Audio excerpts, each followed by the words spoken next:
Today's episode of Necronomipod is brought to you by Beardology. There are a lot of imitators out there, but there's only one place I buy my beard oil. Beardology beard oil nourishes your skin and won't leave you with that greasy feel. With over 17 cents available in their extensive product line, I trust my beard to Beardology. You can find Beardology at beardology.co. Use code NECRO15 to receive 15% off your purchase. Beardology. Discover the best way to avoid the shave.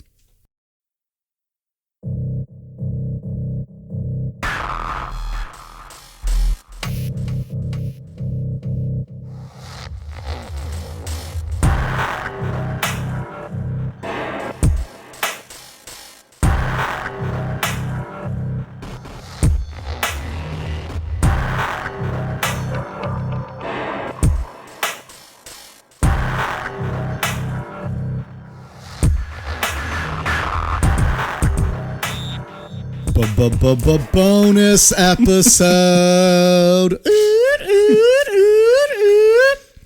All the girls in the audience are now making a puddle because they love to hear those words. How's it going? We've talked about this, private parts. If they'll all just turn their bass up real high, sit on their speaker. Yeah.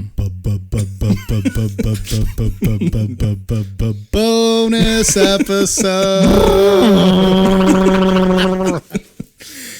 That movie is so fucking good. Have you seen it? No. You haven't seen Private Parts? Mm-mm. We've told you about that scene, though. Yeah. Yeah. We've talked about it. Yeah. It's been recorded and went out to the world. Good, so they know. Well, if you haven't seen it, go watch it. It's a great fucking movie. Howard Stern, Private Parts. A little outdated now, but whatever. He's got a new book out, too, doesn't he? He does. You're a big Howard Stern fan. comes again. Of course, that's what it's called. If we ever start giving away our show notes like we had discussed, possibly down the road for Patreon or some shit, I got to stop putting my coupon codes on our notes because that's what I did here for 2 free concert tickets. What concert? To be determined, because when I tried to use it, it was fucking up. Oh, okay. I was trying to go see Nelly and TLC and Flo Rida. Tell me that wouldn't be a good show. Are you serious? Yeah. Oh, really? Yeah. Yeah. They're coming to Blossom. No, He's like, it's are you not. serious? Are you serious? Yes. Oh, okay. All right. August 15th. They're at Blossom. Nelly, Right. TLC, and Flo Rida. Lisa Left Eye Lopez is not going to be part of the tour. So it's though. TC. Yeah. Nelly, TC, and Flo Rida. But yeah, All right. so it sent me a list of like, hey, you haven't been here in so long. We're going to offer you 2 free tickets to any one of these upcoming shows. And there was a list of whatever. And there was only a few I was interested in. And that was one of them. Oh, and okay. went to click the link and it was like, oh, there's no more tickets available. Like, fuck you and your gimmicks. His first choice was Nickelback, but they were sold out. I think. Obviously, they were sold out. They actually did sell out Blossom the last time they were here. You were probably there. I was not. I have not seen Nickelback live ever. We saw Foo Fighters. That was sold out there. It's a good show. Yeah. Well, we were up 2 miles away from the stage. I think it was good. So anyways, we're going to complete the hometown heroes for those Northwesterners, the Pacific Northwest today. We had, Jerry Brudos a few weeks ago? Yeah. Who are we getting into today? Tonight we're going to get into Gary Ridgway, and we'll briefly touch on the most famous one out there, Ted Bundy. He shows up later on in this story. I had no idea Ted Bundy was from there, so clearly we have not completed the hometown heroes. You are not an expert, I guess. Clearly. If people are just now figuring that out, then they haven't been listening very closely. Where was Ted Bundy from? I mean, he started his killing spree in Seattle, didn't he? Yeah. So was he actually born and raised there, or did he move around? It doesn't. Well, we could save that for his episode, but He killed people in Colorado, Utah. Yeah, he was all over. I mean, I guess I just assume most of these serial killers are in California on the Pacific Coastal Highway, where all these people get taken and killed. But I didn't know he was part of that Pacific Northwest region. Oh, yeah.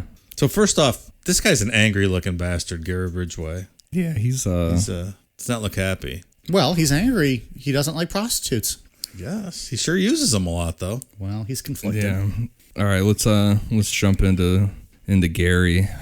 Gary Leon Ridgway was born February 18th, 1949 in Salt Lake City, Utah, to Mary and Thomas Ridgway. He was the middle child and had 2 brothers. Gary grew up in a chaotic household with a very dominant mother and witnessed many physical arguments between his parents. His mom was the abuser. his dad wasn't abusing her. She was beating his ass. Okay. Didn't we hear that in another story? Was that was in Kemper, right? It wasn't physical. Well, at least we don't know if But it was his mom physical. was the dominant presence in the household. And Jerry Brudos, too. Brudos. Yeah. I'm noticing a trend. Yeah, there's a police report out there about his mom just like smashing plates over his dad's head and just like beating his ass. Yeah. His father was a bus driver who would complain about sex workers in the city, which they'll tie in later on. So was this guy a Mormon? He's in Salt Lake. Was he one of the 2% of people that weren't Mormon? You know, I don't know. We'll get into Gary's weird shit with religion later on. Like I couldn't really find a definitive answer. Yeah, I mean, like I said, we'll get into it later with Gary's his weird religious shit, but I'm not sure. Okay. Were you asking about his father, though? If he was the religious? I just want to know if he's a Mormon. Oh. Well, he's not a cool dad. His name's not Hilmer. I'm sorry, I said that wrong. How we say it, Ian? Hilmer. Swedish Ian, yes. Here we go now. We're going to have shirt requests for Old Guy Dave shirts and Swedish Ian shirts. I posted that childhood photo of Swedish Ian. That was pretty cool. I liked it. I laughed. I was cracking myself up all day. I kept going back and looking at it. And I started laughing again. Dave thinks he's a hoot. And then Gary had one of the 3 indicators of future violence detailed in the McDonald triad, which was bedwetting until he was 13 years old. Mike, what are the other 2? Double cheeseburger and a medium French fry. Do you know the other 2? Sorry, I thought you were asking me my McDonald's triad. Wait, so what was this now? Bedwetting, torturing animals, something sexual? No, what is it? It's arson, right? Yeah, starting fires. Yeah, I should have known that. Boom. So, and his mom would berate him and wash his genitals after every time he had an accident. So she would just be there scrubbing him down and screaming at him up until the age of 13. After these last few weeks, I've had enough about these parents touching their kids. I need a little bit of a break here. I'm washing your dirty cock after you pee-peed everywhere. It's horrific. He's how old here? 13 years old? Yeah. That's ridiculous. You're filthy pee-pee. Berating mother, Dave. After he was arrested later on, he said that as a child, he had back and forth feelings of anger and sexual attraction towards his mom, and he fantasized about killing her. All right. Like somebody else we know. Yeah. And he went into detail about like watching her out in the backyard while she was like sunbathing and stuff and watching her. Wow. Yeah. Do I kill her or do I fuck her? The internal struggle here, Yeah. Dave. He had difficulties in school as a child. He is dyslexic. Are you reading that backwards? And his IQ is recorded as being in the low 80s, which we looked that up one of the last times when we were talking about him. He's like right on the border of being considered mentally challenged. At 80, it was like 75, right? Is the level? Yeah. So he's right on the border. Due to his troubles with learning, he was held back a year in high school. During high school, he had his first known issue with violence. I think it's more than an issue. Yeah. When Gary was 16, he lured a 6-year-old boy into the woods and stabbed him in the side, hitting his liver. Gary left the boy there believing he killed him, but the boy ended up surviving. Well, that's good news. So did he get away clean and no one ever identified him, and we found out about this after he was arrested later? Yeah. Okay. Yeah, he got away with this. Yikes. That poor kid. Gary graduated from Thai High School in 1969 and married his high school girlfriend, Claudia Craig. He joined the U.S. Navy and was deployed to Vietnam, where he did see combat. Because a lot of these guys that have gone over to Vietnam and stuff, they lie about. They say they were in combat and stuff, and it's a lie. But he did. What's weird about him with Vietnam, too, is he'll talk about any of this other shit that he did, but he won't talk about stuff he did in Vietnam. Really? Yeah. He won't go into Vietnam at all, but he'll talk freely about all this other shit. So, like about killing people or anything? Just anything, really. At all about his whole time over there. Yeah, so it makes you wonder what he was up to. Yeah. But what we do know from the little we do know from him while he was in Vietnam is he often had sex with sex workers and eventually contracted gonorrhea. Even though he had contracted gonorrhea, he still had sex with sex workers without protection, and it was almost like he was pissed off and was just trying to spread it more. Getting back at the it was kind of the idea behind that. While he was over in Vietnam, his wife had an affair, and their marriage ended within a year of him being over there. His second marriage to Marcia Winslow ended due to infidelities by both of them. After he was arrested, Marcia told reporters of an incident where they were getting out of their car one night after a party, and Gary came up from the side of the car and put her in a chokehold from behind. At the time, he claimed it was just a joke, but thinking back on it, Marcia felt like there was something more to it. So he almost offed his own wife, probably. Yeah, so he came up and choked her from behind. Yeah. And then ran back around the other side of the car and acted like it wasn't him that did it. Kind of like Jerry Brudos. Yeah, the guy knocked me out in the barn and came up and attacked you. Yeah. It's just, but so fucking weird. Brudos, I mean, they both got away with it, right? There was no direct consequences in either one of them. No, yeah. Well, I mean, he's married to her, so I don't know if she's just like... Or maybe the marriage is coming to an end. He's like, maybe I'll get rid of her this way. During his second marriage to Marcia, Gary became very religious. He would go door to door attempting to get people to convert to Christianity and read the Bible out loud at work and home. I love when people do that at work. That's awesome. Just sit there and read the All Bible. The good parts, read them out loud. What are the good parts, Dave? Well, I guess Revelations would be a good part. The end of the world. He also insisted that Marcia follow strict preachings of their pastor, so be like super conservative and stuff at home. Like, don't do anal. Well, that's the thing with him. We'll get into his sexual habits because it's real back and forth with him. So, but at this time he's being conservative, but he's still going out and banging prostitutes. Yeah. Oh, that never happens. Well, and then people also said that while he was reading the Bible, he would just start crying. Could you imagine being at work already? Someone's just reading the Bible at work and crying. Well, I also wonder how much mental illness did he actually probably suffer from too, and or PTSD or anything like that. He looks mentally ill if you look at him. On top of his already borderline intellectual disabilities. Yeah. Well, Mike, you had some religious people stop by your house to chat with you a couple weeks ago. That's right. How did that go? They asked, they wanted to talk to me about the Bible. I said, I'm not really a religious person. Thank you for stopping by. And they asked how I deal with all the anger in the world or the negativity in the world. And I gave some kind of, BS answer or whatever. And Dave reminded me I should have told them I handle it with copious amounts of alcohol. Probably would have been a more honest answer. And then they asked if they could read me some scripture. And I said, no, thank you. Got things to do. Yeah. And that was the end of it, really. All right. And then I texted Dave and warned him that he might be having visitors soon because they're out and about. And he was getting prepared for that battle. Speaking of people coming door to door, the other day, Angie wasn't home.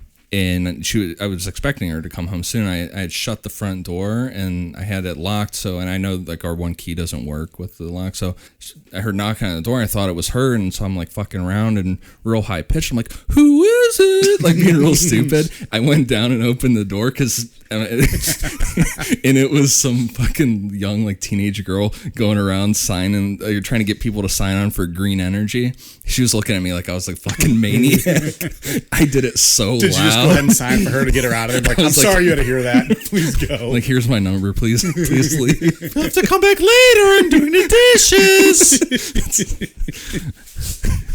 She was looking at me like I was a complete crazy person. That's funny. So I assume you pulled her in and killed her, right? Yeah, I did. Her head's hanging out in the garage. a wall of mounted body parts. But regardless of being really religious, like you said, Mike, he continued to have to go out and find sex workers, and he started encouraging Marcia to have sex with him in public, and then even places with or without him. No, with him. Oh, okay. Just making sure. Yeah, with him. And then he could have been into that also. No shame. No, that's why I'm asking. And his first one, although this was this marriage, they both had infidelities, so they're just kind of swingers, maybe. That's cool. Hey. I was just asking. Whatever you do. He also just liked to also bang his wife in public. So maybe he liked to watch his wife get banged in public. Either way is okay. Well, but that's not what we're stating here. We don't know that. That's why I was asking. We know the that he wants to bang his wife in public. It's in the Bible. Bang your wife in public? Yeah, all that stuff. Is that in Psalms? The book of Acts, maybe. I don't know. Tell you where it's not, Leviticus. He also wanted to would take her out and have sex with her where he had buried some of the bodies. That's pretty hot. It's pretty wild, yeah. Such a romantic. What's that aroma? Rotting flesh? Is that a young girl rotting I smell over there, Gary?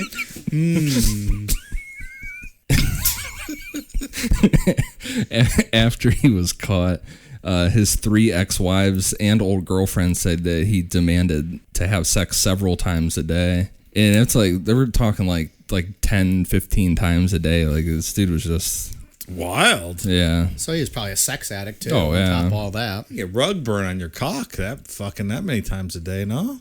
I would imagine so, as well as probably many other issues to deal with. He's got gonorrhea. Yeah. He's got fucking his wife on a corpse's burial spot. He's got the rug burn. There's a lot going on here. This is a little too much for me.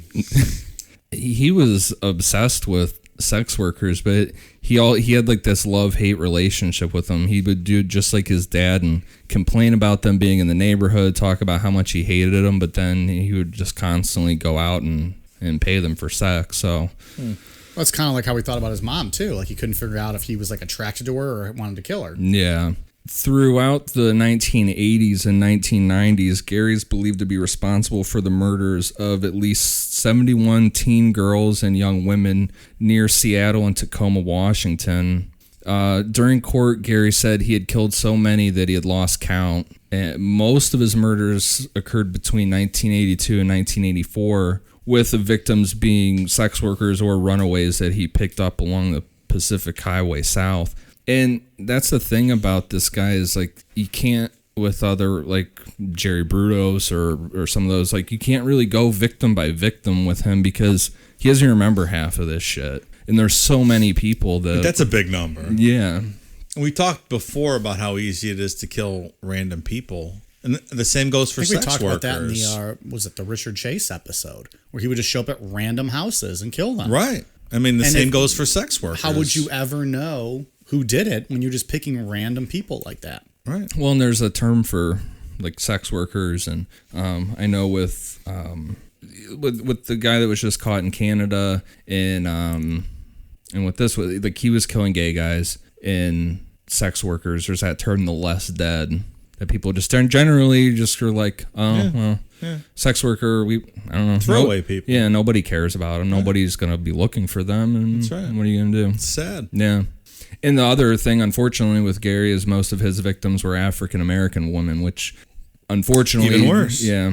Yeah, and sometimes no one's looking for him, so it doesn't really get any traction with law enforcement. So the method that Gary would use to kill was strangulation, and most of the bodies were dumped in wooded areas along the Green River, Seattle-Tacoma International's airport, and other areas within South King County. There were also 2 confirmed murders and 2 suspected ones of his in Portland, Oregon.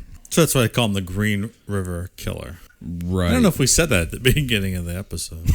I don't Green River Killer. Yeah.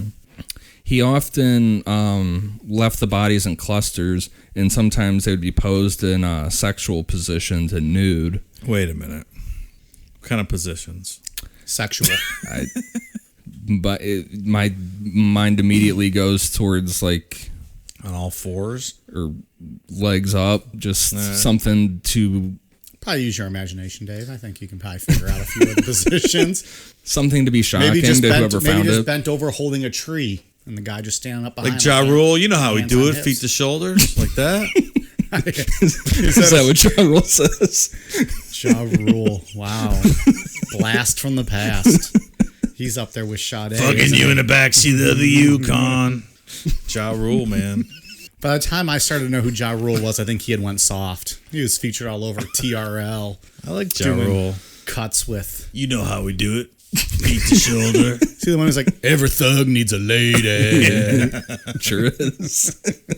All right, Ja, thanks. Now I'm gonna have to Dave hashtag- Chappelle talking about people giving their opinion on 9/11 or whatever, and it was like, he said something like, "Where's Ja Rule? I need to find out what Ja Rule, what his input is on this." That's great. He's like, "Who the fuck cares what Ja Rule thinks?" Turn it back to the regular news. If we continue to talk about him, I'm gonna have to hashtag this episode with Ja Rule at some point. But with leaving them in clusters, I think with a lot of these guys, it's like to like up that shock value to whoever finds the body.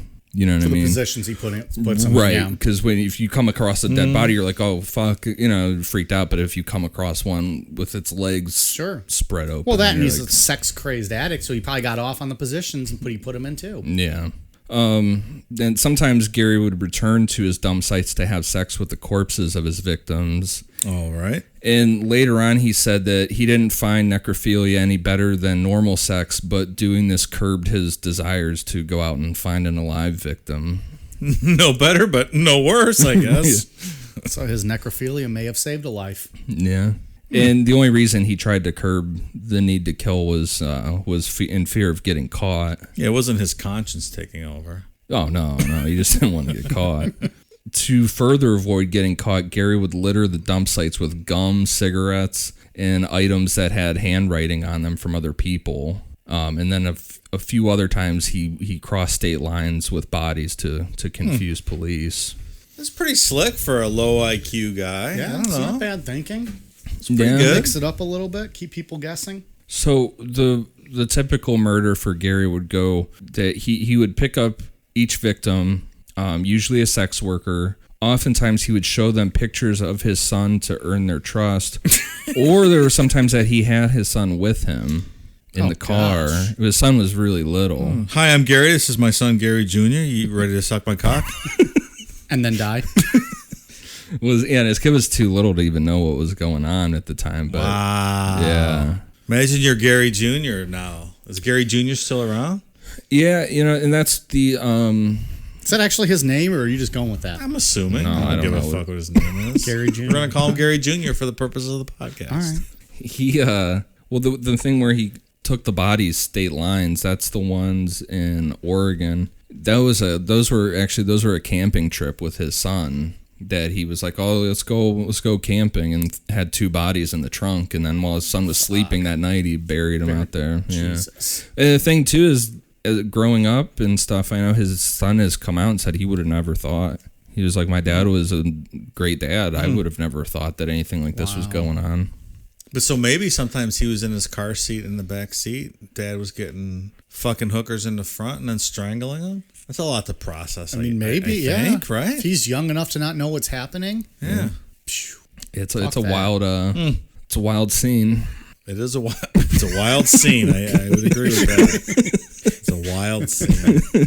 After raping them, Gary would manually strangle them from behind. And after a bunch of victims started to scratch and bruise his arms trying to fight him off, he began to use ligatures to strangle them. He would kill victims in his home, his truck, or in a secluded area. It was just kind of whatever was convenient for that situation. What was his favorite ligature to use? I think it was just a rope, I believe. I think. It is bold to do it at your own house. Yeah. But we see that all the time, apparently, with these guys. Yeah. Yeah, it's not that That uncommon. fucking Jerry, Yeah, was it Jerry Brudos? yeah With the intercom and all that shit in the shoe fetish garage? Is that what it killer. was? Yeah. He Where killed his that wife girl. would find the shit in the garage and Yeah. he'd play it off like nothing, and he'd have his mounted paperweight titty sitting around. The fucking paperweight The filled with car, sawdust. crashed through, the car crashed through his garage. The police are like, nothing to see here. We'll just talk to him when he gets home. Dead body hanging in the garage. Yeah. Now. Doesn't smell like anything. No, it smells fine. That ridiculous paperweight that And then- wouldn't hold down any paper. Talk ever. about white Yeah. male privilege. I mean, Jesus Christ with these guys.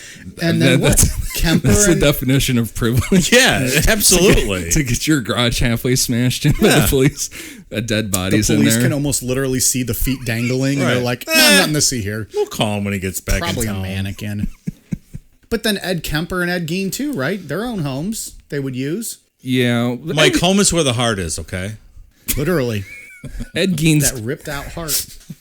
Ed Gein, I don't even really classify him with these guys. He was just a really sick person that But he Yeah. wasn't he the Was one that living was by making- himself made the and- jokes about, that missing person, yeah, she's up at the house. yeah, but like I said, he was just extremely sick and Yeah, these other guys, they weren't that sick. well, no, that's not what I'm saying. Ed Kemper's over here skull fucking his mom. No, Maybe they should all get paroled tonight. in so many words, that's what Ian is saying. That's exactly what I'm saying. Write the parole board, fans. Don't let Ian have his way. Make sure these guys stay locked up. Your life depends on it. Also, write your local congressman, too. Make sure they're aware of the situation. Make sure they listen to Necronomipod. Yeah. Oh, yeah, that would be great. We'll send them a Necronomipod tie they can wear to Washington. I'm sure they'd love that. Why not? So in the early 80s, the Kings County Sheriff Office, they formed the Green River Task Force to investigate the murders. The task force members included Robert Keppel and David Reichert, who were desperate for leads. They interviewed Ted Bundy multiple times for his opinion on the crimes. So this is like Silence of the Lambs, Yeah. pretty much. Mm-hmm.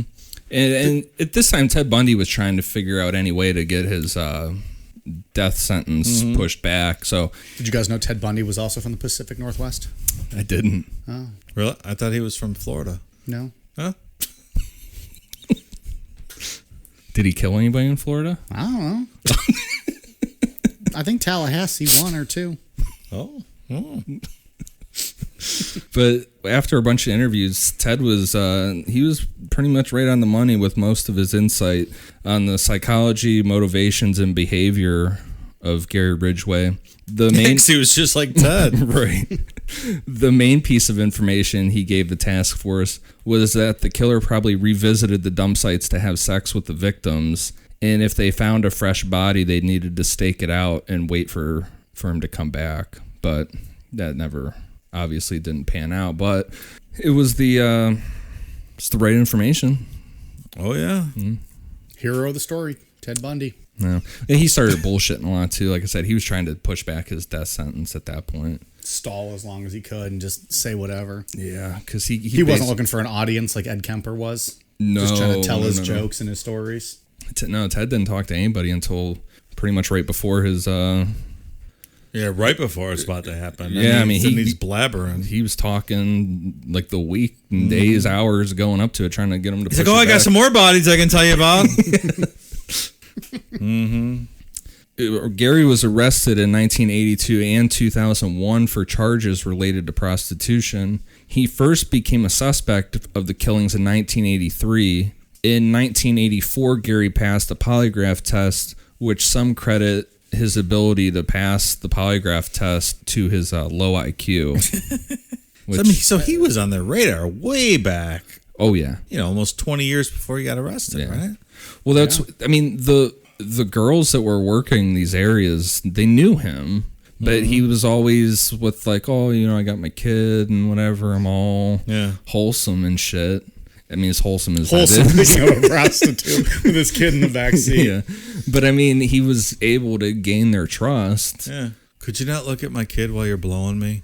So weird. Show some respect. Don't look at my kid, please. Dada, why'd you put pee-pee in? Why girl have pee-pee in her mouth? Dada, what you do, Dada? my pee-pee in her mouth, Dada. Oh my gosh. Dada. Ian, you better get us on track real quick. So with Dada, why you squirt milk into her mouth? Does this baby develop an Asian Dada, accent? why there milk all over her face?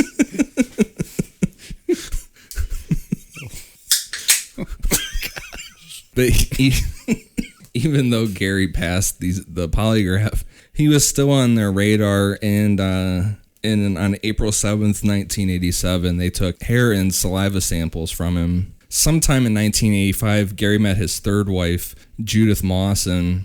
Judith said in an interview that Gary would leave early in the morning for supposed overtime shifts, and she believed he committed some of the murders during this time. Oh, thanks for calling the police and letting us know. Oh, yeah, he was out killing hookers all the time. She didn't know that they were dying, right? Oh, yeah. We're going to get to that here in a second. Yeah. Sorry, I'm blowing my load and jumping ahead. Yeah, all that baby talk of milk on faces. It's getting you going. Yeah. Dada, I want some yogurt. We did so well during Children of God. Let's not ruin it now. We did so well. Well, she claimed that... I almost spit up my beer. She claimed that she didn't suspect Gary of anything until the police contacted her in 1987, and she had not heard of any of the killings because she didn't watch the news. Oh, boy. Which I find that to be bullshit. Yeah. The news is depressing. I don't watch it. Tell me this bitch wasn't on Facebook all day? Come on. Forget about it. I know it was 1987. No, I'm not going to say that. That's like Jerry's wife. Turning a blind eye to all that shit. Yeah, just right. Looking up at the fucking ceiling the whole time, not paying attention. While he was married to Judith, his crimes declined, with only 3 of his known 49 being killed while they were together. So did he go dormant after this time? He didn't really kill anyone after this? He kind of thought he got away with it until all these years later? His wife said that his third wife, she said that she went along with this whole thing of him wanting to have sex whenever he wanted, kind of thing. And well, that's what the Bible says you're supposed to do. Well, I don't find that abnormal at all. Well, it seemed like it curbed some of this for him. Interesting. So the prior 2 wives wouldn't, so he had to go find the sex workers, which only enraged him that he had to actually do that, so he killed them. The new wife would bang him whenever he wanted to. So he didn't have to go find sex workers. So it curbed his urge to murder. I think we solved it. That's it. Yeah. Boom. See you next week. Interesting. Dada, I want some yogurt. I think he's grown up now. I think he grew up. He's like 23 now at this point. Well, and we also...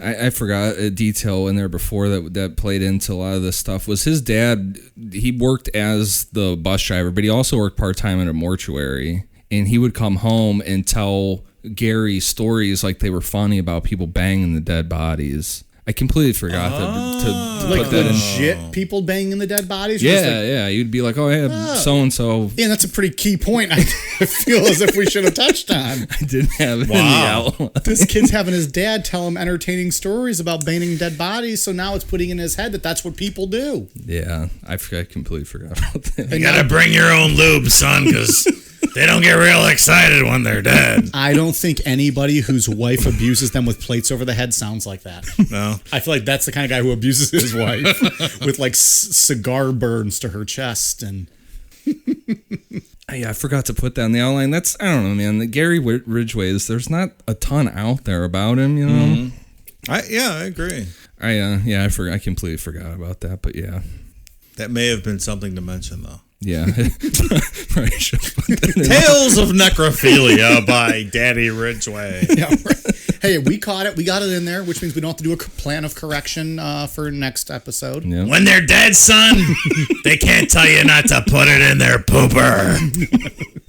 His dad just sounded like Vince McMahon. I don't know. Kind of.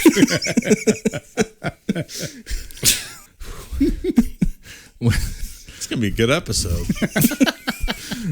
forgetting key details, putting them in right at the end.